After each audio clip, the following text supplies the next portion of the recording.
Typically we learn in school about the north pole of the magnet and the south pole of the magnet. This is a 16 millimeter magnet that's north and south, red and blue. We also have a ring magnet, 100 millimeter, north, red, south, blue.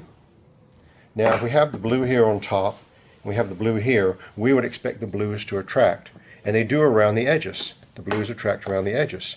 But in the center the blue repels because the field is flowing in a circle around the ring magnet like that. So we put the blue magnet on the side here. It wiggles here like a rocking chair. So in order to stabilize that for the magnetic wheel, what I've done is I've put a little piece of perspex on top of the magnet. So I have a piece of plastic and the magnet. And now when we put the magnet there, it stays like one side of a rocking chair or wheel. It stays at a right angle. It sits there close. Now we can take another magnet of the same type, put on the other side. Now we have two parts of our wheel. We can take another magnet, same way, and put it over here. Now we've got three parts of our wheel. Let's put the fourth part of the wheel on. If we have one more, put it over here, and we have the fourth part of our wheel. So here's our wheel, most of it. We have a ring magnet and four other magnets, and the reason they're standing up is the magnetic field isn't just north and south, but it's flowing in a circle around the ring magnet like it's a garden fountain, and that's a hole. So these poles here are aligning with the flow of the magnetic field around the ring magnet. Finally, for the very top, for the pièce de résistance, we'll take another ring magnet with north and south. Now what happens when we put it on the top? Voila! It snaps right into place. Here's our wheel with 4 disc magnets and 2 ring magnets rolling along. And here's our wheel with 5 disc magnets and 2 ring magnets rolling along.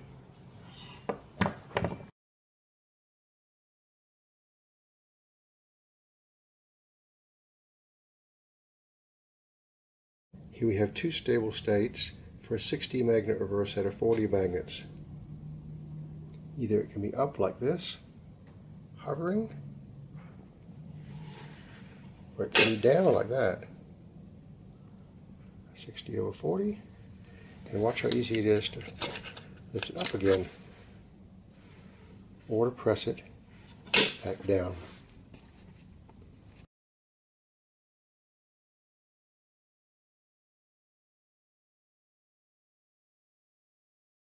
A really interesting result today. We have a ring of 40 millimeter south magnets, south pole up. We have a ring of 40 millimeter north pole magnets, north pole up. Now if you spin the top one, you expect, since there are 6 magnets repelling 6 magnets, it'll spin quite nicely. Looks a bit like a UFO. Now, if we stop it however and push down, the 2 rings will sit on one another quite nicely with the S between the end. Now we can lift them up again. So there's a second stable state, and we can spin it again.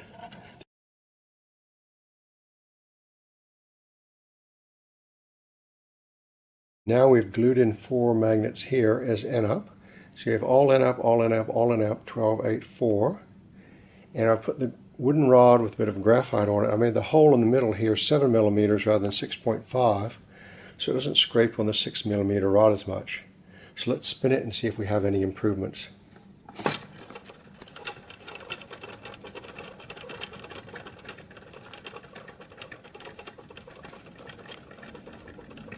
Now some of the friction is due to touching the rod. Other parts of the friction will be due to the fact that we haven't glued the magnets in exactly. There's a bit of imperfection. The thing will just naturally tend to stall out if the magnets aren't glued exactly. So we've got 2 sources of imperfection that'll slow it down. So now we're at 40 seconds, 50 seconds. Still spinning. We're getting rid of the friction of the rod. If the magnets are imperfect, we have to make another build more accurately. It's not bad for just a third build.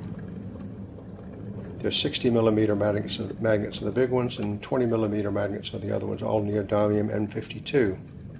Still spinning nicely at 1 minute 10 seconds.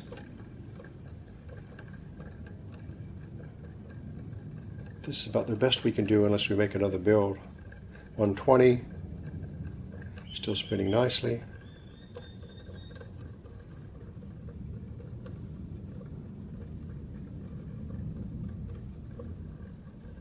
135.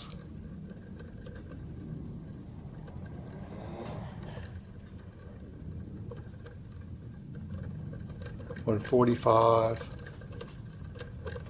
Starting to wobble and slow down now a bit. 150.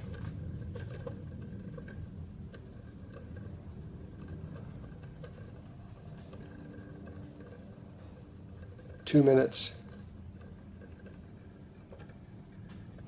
It spins a long time, doesn't it? A frictionless magnetic gear, part of the accuracy of which we built it. 2 minutes 10. 2 minutes 20.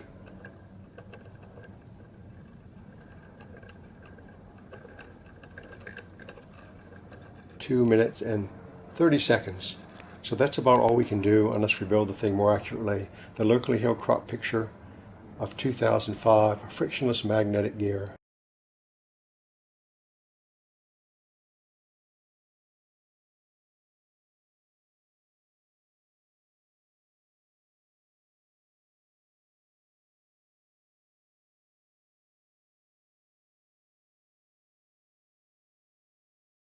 We can also put this big rotor with 12 magnets, 460s and 820 millimeter magnets.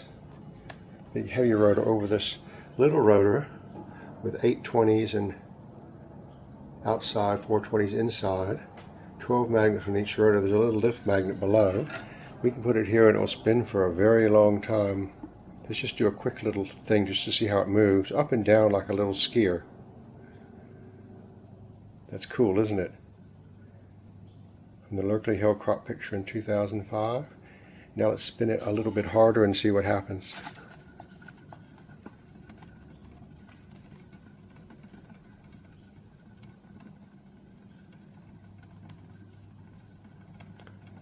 A lot of weight moving now. It's very cool. This is from the locally held crop picture of 2005, which is the heavy rotor now. The big heavy rotor is placed over the little one in the center, and we're seeing how it behaves like that. Before we had the little one over the big one. Let's take a couple of views of it while it's spinning. There's a very slight up-down motion, like a wobble, like a skier.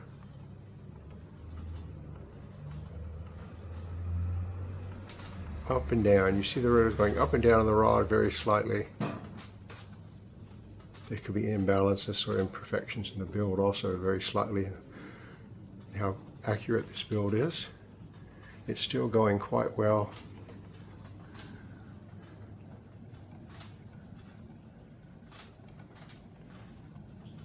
We're 2 minutes in. I didn't spin it that hard.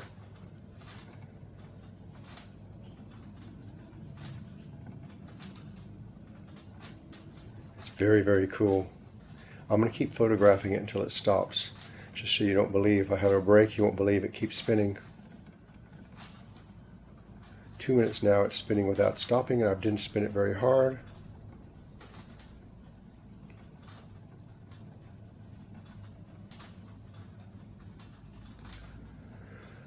Could go to lunch, it might keep spinning if I had got rid of the friction. This is not a perfect build. Imagine if it was a perfect build, it might spin forever. A frictionless magnetic gear at locally held drawn and crops in 2005. It's getting tired. We're at 2:30, 2 minutes 30 seconds.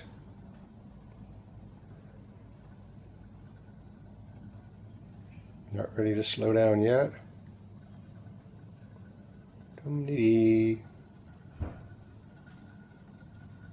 Rotating round and round and round. There's a lot of weight in that rotor we've got. Now it's starting to slow down finally due to friction with the rod.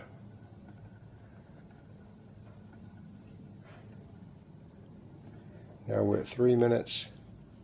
I didn't spin it very hard either. It's like watching grass grow, watching a perpetual motion machine spin. Here we go. Still spinning. I want to keep going till it stops spinning and you can watch it slow down. Now it's wobbling a bit when it slows down. 3:30.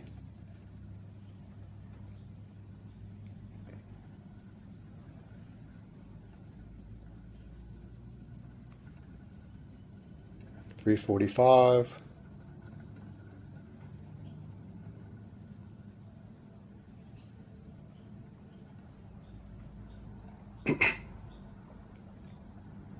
$350. I tell you, is this ET technology or what? I could have never made this on my own. 4 minutes. That's it. We'll try again soon.